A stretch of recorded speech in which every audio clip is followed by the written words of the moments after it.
Welcome to the Financial Rebellion Podcast. I'm your host, Todd Romer. We started this podcast for two specific reasons. Number one, we've been helping thousands of people across the country through the speaking tour and the Financial Rebellion newsletter, how to rebel against traditional financial norms that are not working. We teach money way differently, how to dream differently, how to overcome limiting beliefs about yourself and money, how to save and spend money differently to create less stress and increase that control that you desire. And we teach how to create significant wealth over time by learning more about investing and so much more. Some of our guests come on and show you what their side hustle is about, how they're creating additional income, and even turning those side hustles into legit businesses. And we have other expert guests that are teaching money the Financial Rebellion way, like we do too. The second reason we started the podcast is we're big fans of credit unions. And there are millions of people across the country that are still unsure about what the difference between a credit union and a bank actually is. Well, when you actually manage and do money the Financial Rebellion way, it lines up beautifully with being a member of a credit union. Now, let's get into this episode of Financial Rebellion. Welcome to this episode of Financial Rebellion. This podcast is bringing in Kevin Fedor from Brooklyn.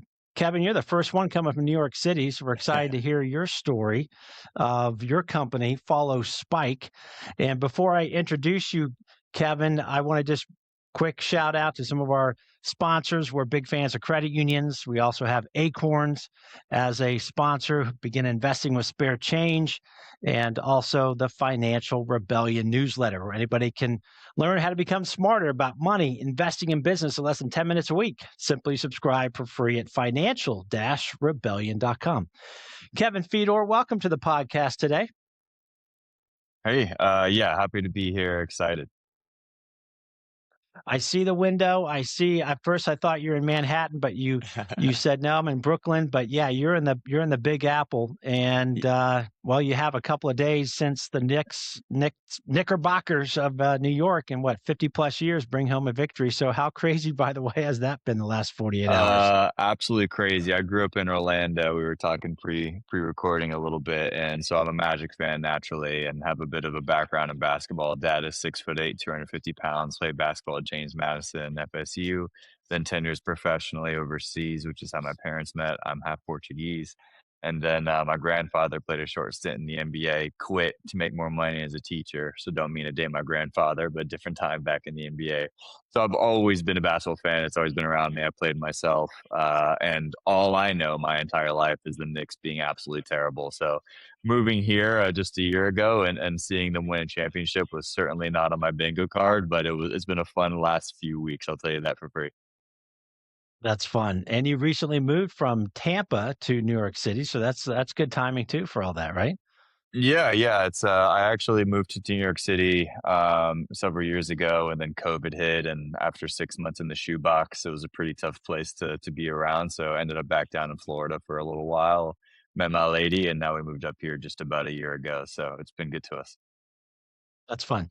Yeah, pre-recording, we found out we both had stints in Orlando, Florida, and that's pretty fun. So, okay, you know the drill. Basically, before I get into your story, I'm looking forward to hearing your story. You've got a classic business out of a dorm, or what you started out of your dorm. We'll get into that. Those are fun, right? And now where you're at with your digital agency. But tell us your dumbest and best money move as recent as yesterday, or when several years ago. We got to get out of the gate with that. Yeah. I'll start with my best one. So my best one was, I think a lot of people, when they start to get into finances, they're always trying to figure out the hack. What is the stock or the investment or the thing that I could do passively to make more money? And I think in the beginning, it should be way more focused on earning potential. And that's basically what I focused on, is trying to develop skills or vehicles to actually generate cash and then figure out with that cash how to invest it properly. So my best sort of move in my 20s has been focusing on that earning potential. it took a little bit of while to see that investment come through, but it's worked out for me in the long run. Worst actually kind of comes in kind of a compatriot to that, which is I for too long made too much money without really kind of reestablishing a recurring model for me to invest appropriately and update that over time, even as my income rose relatively dramatically over the last 10 years. I'm turning 30 next month. I didn't really update my philosophy when it comes to investing when I was 20 and virtually broke.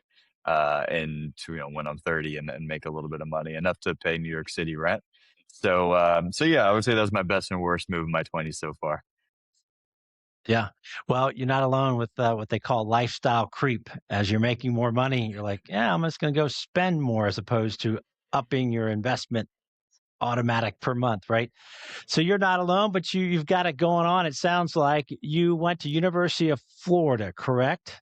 I went to University of South Florida, so go Bulls, South right in Florida, Tampa. South Florida. Yes, yes. Yeah, we have to make sure I said that one correctly. Yes, Yeah. USF, the University of South Florida, that is basically located in Central Florida in Yeah, Tampa. So exactly. tell us tell us about your dorm room business venture. It was a podcast that you Yeah. started, and then we can then lead us to where you are now with your digital marketing firm that's helping a lot of direct to consumer brands called Follow Spike. So tell us first about the dorm room piece.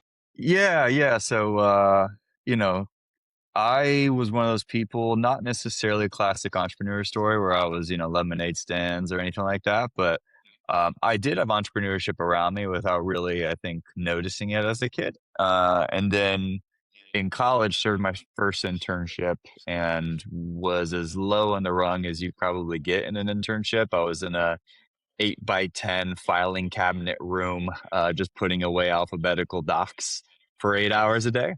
And after, 3 months of that, I thought, man, is this the most valuable thing I can do? I feel like I can offer more ideas and whatever to the business. And ultimately looked myself in the mirror and said, "Hey, you got to start from somewhere." At the same time, if I really thought I had something of talent, then I might as well do that for myself. So that's what kind of spawned the entrepreneurial spirit. Around that time, sports and particularly the analytics and coverage of sports was starting to change. Podcasts were starting to boom. And a lot of sports coverage was basically, 55 plus individuals talking about sports. There wasn't a whole lot of like young guys and gals talking about sports. And had a background in it. I spoke a little bit about, the athlete background on my dad's side and was an athlete myself and thought, hey, maybe I put a microphone on, talk to some of my buddies and connections in sports and call it a podcast. And that's basically where it started. And it was out of my dorm room. I did an episode each week, did that for probably about 6 months. And then that sort of curtailed me into the marketing space. And I sort of fell into it. I was focusing on the podcast, focusing on building an audience. We built an audience of about 10,000 people in about 5, 6 months. Completely organically, was a broke college kid, so no money for marketing. But I had a little bit of savvy when it came to digital marketing. I had a buddy of mine who I had met in college that was also doing his own entrepreneurial endeavor and also needed to build an audience. So we sort of compared a lot of notes. We ended up kind of finding a bit of a kinship and some skill set in the space and sort of packaged that as a new offer. And that really is what birthed Follow Spike close to 10 years ago. And so that was the first iteration, kind of selling to local businesses. Really, I tried everything under the sun from going to the mall and walking to every store and giving a business card to cold calling to email outreach to reaching out to friends and family and their extended connections, etc. Doing anything I could to build first wave of clients. And I ended up finding a few successes over the years. Have founded and built a couple of agencies, not only in the marketing space, but also in the athlete marketing space. We built Off Season, which was the one of the larger athlete marketplaces in the country, where basically mid-sized brands could work with mid-sized athletes. So think of not Tom Brady, but his favorite receiver, working with brands that are kind of emerging in different categories. So that got me a lot of rooms that realistically I probably wouldn't have been otherwise, but was able to kind of also grow my career there amongst other places. So yeah, it's kind of my origin story, if you will. Happy to answer any questions on that. That's great. So off season, which is when you said you were kind of matching up, I don't know, mid-tier brands with not the most famous uh, athletes. But what about those offensive linemen or those defensive tackles? Did you ever get? Did they ever get some love in that? That was exactly our folks, you know. Yeah, we're a big thought process at the time was 97% of athletes didn't make a single dollar off of endorsement money, which I think most people would think it's flipped. So the reason being is because LeBron James and Tom Brady gets every deal under the sun, but their teammates realistically get little to none. And so we saw a lot Hmm. of value in those folks. We also saw a lot of people that wanted to work with athletes, but didn't have the 7, 8 figure budgets to work with the big boys. So, you know, Yep. our 10 to 50 to 100K activations for working with ideally a ton of regional athletes was sort of our play. So yeah, I built that business for a few years. That was definitely a fun time and worked with Wingstop and Intuit, and we did a Super Bowl commercial and all sorts of fun stuff. That's fantastic. That's really cool. I mean, there's tight ends, right? All that mid tier. They're like, hey, I can use some of that too. And as long as they say, hey, I'm a tight end for the whatever, the Washington Commanders, the Pittsburgh Steelers, it's like, okay, he's on the Steelers team. Okay, Bingo. there's some cachet, right? That's a fun niche that you did. So that's kind of cool for the listeners and those watching. Just little niches everywhere, right? So, okay, now you're at Follow Spike. Is it just you? Do you have a small team working with you to help Good connect these? question. Yeah, We do have a small team, so I've always had the business kind of operating either as my main focus or one of my focuses. The last 4 years, I would say it's certainly been my main focus, and we've just about doubled each of the last 4 years. So it's been a good ride so far. But yeah, basically what we do is we specialize in working with direct to consumer, small to mid sized businesses. One thing that I came to find out when working with larger businesses with the athletes is that what what I really enjoy from a marketing perspective is having a random idea at 2 in the morning, being able to send an email off, and hopefully it being live by 2 p.m. the next day. And what I found is the larger the organization, the harder it is to get 22 thumbs up through sort of the corporate red tape. And so I've always found a much stronger kinship in working with, small to mid-sized brands where I can work directly with the founder or the executive team and try to make an impact that's sometimes a little bit more tangible when the business isn't as large, let alone you have more kind of creative freedom and I can sort of sink my teeth and fingerprint into it. And so we've taken advantage of that. I have a small team that basically helps me kind of scale me and our exact specialists in their categories within the digital marketing spaces we service. And yeah, we basically help kind of grow brands into trying to hit their goals, typically revenue focused, but just to continue to evolve what they're looking to do in the digital marketing space. are you taking these clients and helping them with Instagram, TikTok, YouTube, You bet. and Yeah. So organic and paid combination thereof? organic. Yeah, organic and paid. I started in the organic space the first few years, and then paid media became something that was a bit of a no-brainer for me to start building skill sets around, and did exactly that. Started building out case studies across the board, and then probably the bigger unlock for our business 2, 3 years ago is we went from kind of offering one or two services on average to partners to 3 to 5. And now it's to the point where 50% of our partnerships are what we call growth partners, where basically we handle all of their digital marketing. And what that allows us to do is have a ton of leverage in the execution and the results. And thus, we actually have a performance component typically attached to those partnerships as well. So everybody kind of wins and we're on the same team in that scenario. So yeah, it gives you a bit of an idea of how we work with folks and how we're made up on that end. Okay, so the world of social media, and I just saw, Mr. Wonderful on Shark Tank, right? And he just talks about the power of digital marketing, taking a product that maybe could take just a few months to create, get it going on social media. So you have a lot of these platforms, right, though? So give us some inside scoop, if you will. Maybe it's because I'm curious for what we're doing too to drive financial rebellion. And I want your take, by the way, on what we're doing when it comes to money and entrepreneurship with this group, and love to hear your feedback on that. But what's working? What is working for somebody with all these platforms? What's the secret sauce that's I guess cooking now, if you will? Yeah. It's funny. So When I hear that question, which is not a bad question, and one I get probably about twice a day, I always affectionately say, unfortunately, there's no more hack. And I say that as somebody who kind of started in the growth hack space.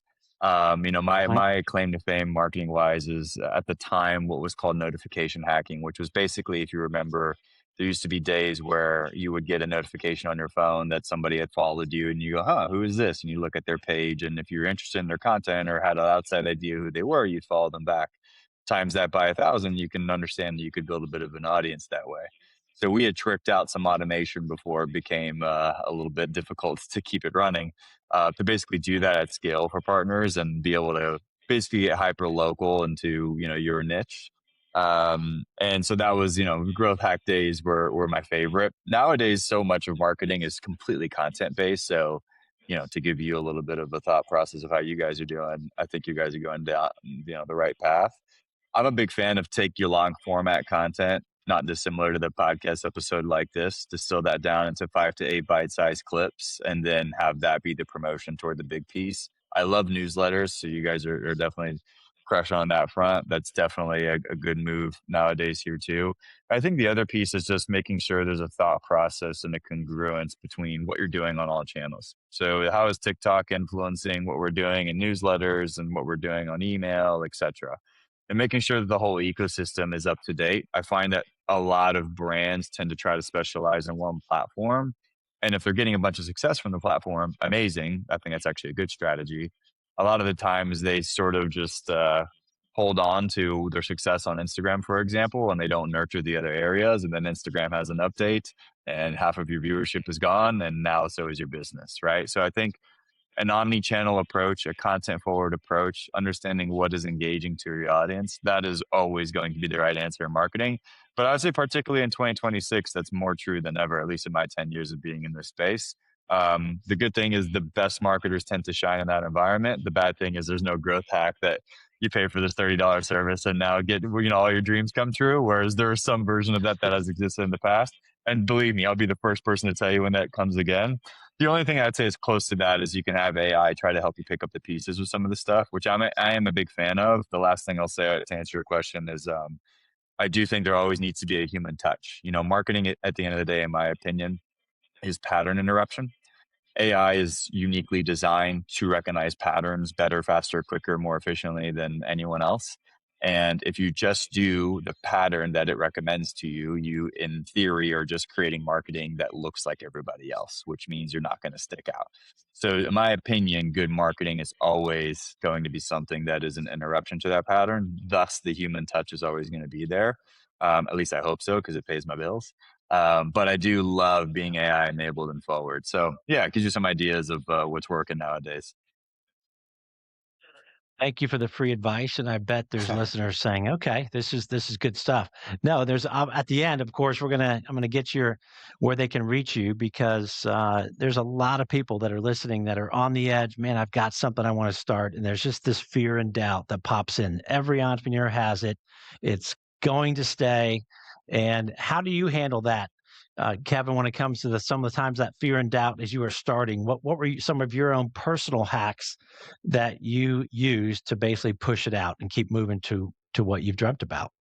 So I'll answer that with what I did, and I'll also answer that of what I think is tangible for everybody. So what I did is I started when I had very little risk, which I actually think, honestly, I don't ever consider myself a very smart individual. I think I've just made a couple of smart moves in my life, and this is probably the smartest move I made, which is in college, instead of going out and drinking and having a good time, let's call it, I kind of stayed in my dorm room and was a nerd and played on projects and businesses. And that really worked out for me because I got to fail for 2 years and not really have a huge deficit. I'm much more empathetic to folks that, maybe have children at home and a family and other responsibilities. And ultimately the freedom or risk isn't as high. And so I'm very empathetic to that. My advice that's I think much more practical and can sort of fit anybody is I would think about it as most people start a business to try to financially gain something, and I don't have any issue with that. Me too, for what it's worth. If you can position success to not be only financial, it's a lot easier to make it feel less risky. So what I mean by that is hey, if I start this business and it doesn't make a single dollar, I'll at least have the skill of X, Y, and Z, or I'll at least meet people that are closer to the types of folks I want to surround myself with, or I'll at least move to the market that I know I want to move to. If you can position success as different than just it's going to make money, you can never make a dollar from the business and already win. And I think that's an easy way to give yourself the excuse to start rather than the excuse to stop. Wonderful response. I could not agree more. Kevin Fedor on the Financial Rebellion podcast here today, sponsored by the Credit Union World and Acorns and the Financial Rebellion newsletter, coming to us from Brooklyn. Kevin, you're hitting on all these really great points. I have shared with many people, even a good buddy of mine many, many years ago. He sadly is no longer with us as he passed away suddenly a few years ago, but he left banking for a while, which was comfortable. And then he started into a foreign exchange business, and we had this back and forth. And I said, John, but his nickname was Babu, so I never called him John. But I said, Babu. Everybody called him that. It's a great nickname, isn't it? I said, It is. Babu. I said, here's the deal. If you quote fail, which failure is a big joke anyway. It's no failure is just people who don't even try anything, right? If you fail, you're going to learn so much about yourself that you didn't know that you had, and it's going to lead to other doors anyway. So it's really there's a no lose situation. Is that correct, Kevin? The best teacher in life I've ever had personally, and this is no disrespect to my parents or upbringing or anything, but has been entrepreneurship. It teaches you resilience, it teaches you failure, it teaches you comfortability with risk, it teaches you how to win, how to be humble. And I get lessons still to this day, being 10 years in, and I feel very early in my journey. And so I couldn't agree more. It is definitely a great teacher of life, as many experiences in life are. I just view entrepreneurship as a bet on yourself. And for what it's worth, I don't think everybody is built to be an entrepreneur. I do think everybody should try because I think it is a lifestyle and a gift that if it resonates with you, I think it is a blessing, even in just the lessons it gives, let alone the lifestyle it can nurture. But I am Yeah. a big fan of Yeah. everybody giving it a shot. And hey, worst case is that banking job is probably still going to be there. A nursing job is probably still going to be there. You can always go back to that life, and there's nothing wrong with that. And my view, just life you should be trying to optimize for whatever you think you're going to get the most fulfillment out of. If entrepreneurship calls you, give it a shot. Yeah. Many times I'll have conversations with people in an audience and say, if it is only about financial, okay, great. But that's going to go to always ends up as a dead road, right? Uh, of the combination, you just said that so clearly that it's got to be more than just a financial reason to go after something. But for those who truly don't have the entrepreneurship bug and are listening to this podcast, you can be, quote, an entrepreneur within their own organization. That's going to lead to promotions. That's going to lead to career advancement. Like, hey, Kevin's kind of just treating this business like it's his own. Hey, you know what? We got a VP opening. I think let's go with Kevin because that's the kind of person. Am I wrong with that? Intrapreneurship. That's what I call that. Yeah, being Intra, inside yeah, I like an that. organization and being an entrepreneur. And to your point, like that's what I teach my team. I recognize that not everybody is built like an entrepreneur, but I do believe everybody can think like it. Maybe they're not as skilled as others, but to me, it always benefits everybody thinking about the positions of all other aspects, right? So often as a customer, we complain, why does the business not this? Why aren't they accepting me returning this item, etc.? My brain always goes to, okay, well, what's the business's point of view on this? I was 48 days late to return this. Probably there should be a shipping window that is less than that time, right? Or whatever the case may be. And so, yeah, I'm a big fan of thinking about how you can provide value, which is really, I always say, like, what's the best money making advice? Make somebody else money. It's a hell of a lot easier to make money yourself when that is the case. And you can do that within an organization typically much more easily because there's already a structured engine that has allowed for value exchange. You plug in and allow for ways to how to sort of increase that or amplify it. So I think it's definitely the right approach, no matter if you're, an entrepreneur or entrepreneur. Yeah. With a couple minutes left of this episode, Kevin, off air, you said you wanted to share some thoughts on the world of money and entrepreneurship And again, you had some nice complimentary things to say about Financial Rebellion. So share some of your thoughts of what you have. You're 30 years old, correct? Yeah. And so share some of the things that you have experienced over the last 10 years and where you're at in the world of financial education, money, and entrepreneurship. Have at it. Yeah, yeah. I mean, so I was a finance major in college. I am the son of my mom was the manager of Bank of America for basically all of my life. And so money was always around me. Financial literacy was always around me. And it's funny, even though I have all that education, if you ask me what do I think my competence around financial literacy is, I would say maybe a 3 out of 10. And I say that to say, I think so much of financial literacy um, can be and should be self-taught at an individual level. There's so many online resources like yourself that allow for different financial thinking and thought processes that I love and wish were more amplified.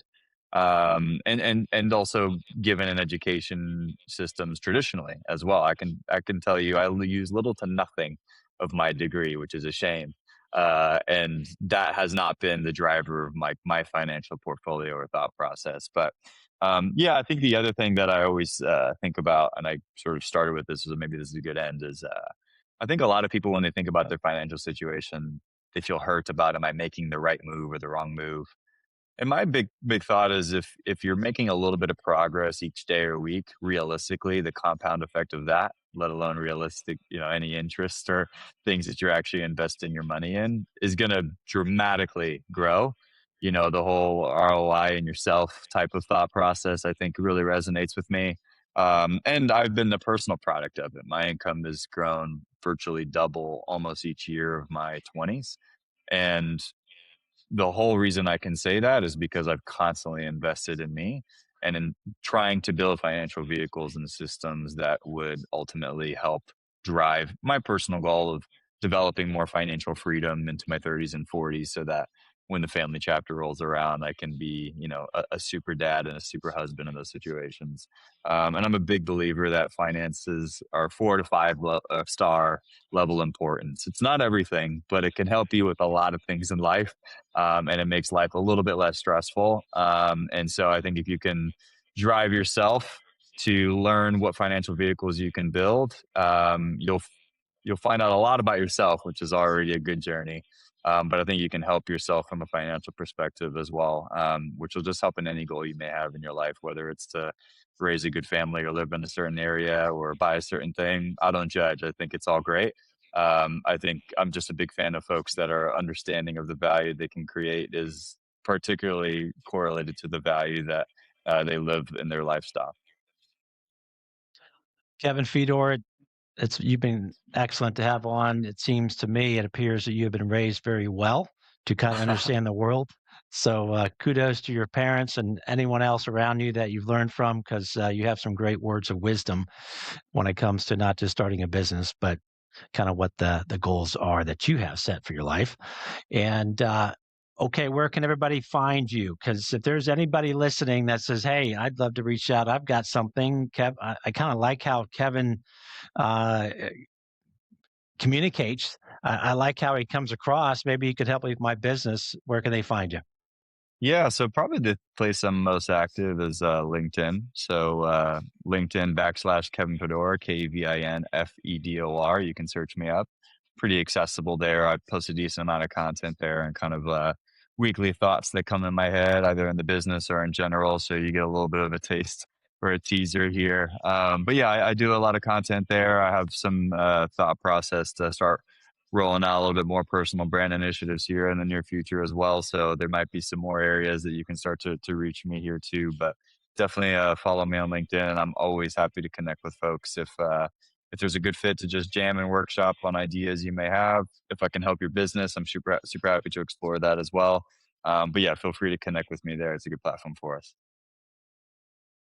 Yeah, but thanks for joining the podcast today. It was been an absolute pleasure having you on, man. Appreciate it, Todd. Good stuff. All right, that ends this episode of Financial Rebellion. Remember to subscribe to the newsletter, which is what we send out every week. It's about 10 minutes read to help you become smarter about money, investing, and business. Go to financial-rebellion.com, and we'll see you in the next episode.